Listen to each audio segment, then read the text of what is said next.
Hello everyone and welcome back to my channel. Today we are going to see what is field twinning and how can we do that using Agentforce Revenue Management. So here's the agenda. First of all, we are going to see an introduction. Following that, we'll see a use case of field twinning. And at last, we'll review the configuration of how this twinning can be done in Agentforce Revenue Management. So quick introduction. Field twinning typically refers to an automation feature that enables the transfer of data from one field to another across different objects without writing any code or any flows. Okay. Now let's see the use case. Consider a scenario where the business maintains a custom field called power source on product to object to identify the manufacturing or energies classification of the product.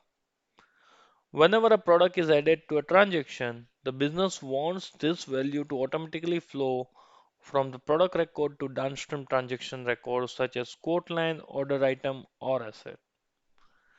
Using field twinning, the power source value can be automatically copied from the product to record to related transaction records without writing any Apex code.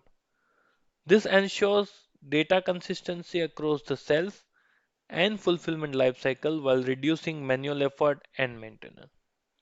So now let's review the configuration. How can we do that? So first of all, as you can see, there is a field called power source on product object. I've created the same field called power source on quote line object. I have a product called GridMax, and on GridMax I have a field called power source. As we have shown, we have created that field, and the value over here is solar. Okay. I can go to the quote line and show you there is no default value. You see, there is nothing default. Okay. Now what I'm gonna do is I'm gonna add this GridMax product to cart. And let's wait for the catalog to be loaded. I'll go to energy and I'll click on add. I'll click save, which will add the product to quote as a quote line, and we'll see the power source over here. Let's wait. It takes time, some time.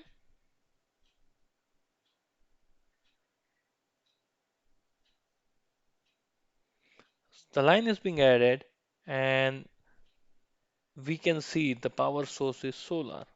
Now let me make a change and let's change it to wind.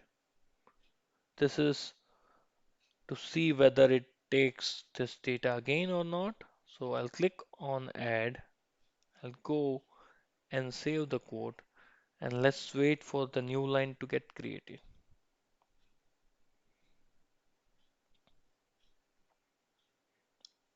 So the line got added and now I can see it's being changed to wind and it has not impacted on this power source. Many of you come up and say like we can create a formula feed, but consider you have already a quote line created and post that your power source has changed or any other field, right, has changed, then it will get impacted on the transaction as well. Over here, using field twinning, it won't impact the new change that is getting happened on the master data won't impact the transaction line data. Now, how can we configure this? So I am in context definition and I have created a custom discovery context definition. So if I can go over here, I have created a custom discovery or I have created a context definition with name custom discovery. Now, whenever you want to do a field twinning, you won't be or you will not be able to use the definition which is cloned from any or inherited from any existing context definition. You will have to create the new context definition. Okay. So I have created a new context definition and I have named it as custom discovery. Post that I went to context tag and under this category product, I have created a tag called powerhouse and I have named it as powerhouse. Okay.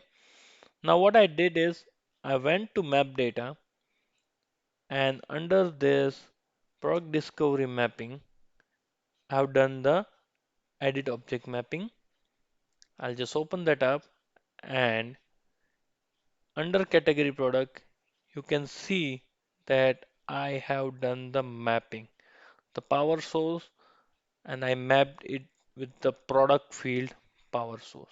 Okay, so that is how I mapped it. Okay, this is for custom discovery. Now, this means whenever a catalog is loaded, we have got that field mapped from product to category map, category product. Okay, over here. Now the next part will be, okay, so this is being mapped over here. So product field will get mapped to the category product field. Now from category product, we'll have to copy that to quote line. Okay, so in that case, what we have to do is we'll have to go to the sales transaction context that we have created, the context definition with sales transaction context. And again, what I did is I have created a field called, or I have created a tag called powerhouse, named it, and I have mapped it with context service which got created with this discovery one. Okay. So here what I have to do is I have to go to map data, and then I have to go to product discovery context mapping. I can come over here and I can click on mapping definition, and I'll click on map. As soon as I lands over here, I have to move to sales transaction item, and over here I have mapped powerhouse tag that I've created on sales transaction item, and I have mapped it from the powerhouse tag that I've created on category product node. So that is how we have mapped it to the memory of sales transaction. Post this, what we have to do is we have to map this tag value that I have created over here, right, as a powerhouse, and which got copied from the category product. And now I have to map it to quote line. So what I'm gonna do is I'm gonna go to this quote entity mapping, edit object, and I'll click on map. And over here, I'll go to sales transaction item. I can see the mapped one, and over here I have mapped it to the quote line field. You see, powerhouse is the tag that I've created, and it is mapped to the quote line powerhouse field. This way, we can do a field twinning using custom discovery procedure and sales transaction mapping. So thank you very much for watching the video. Please like and share the content and subscribe to the channel if you haven't. Thank you.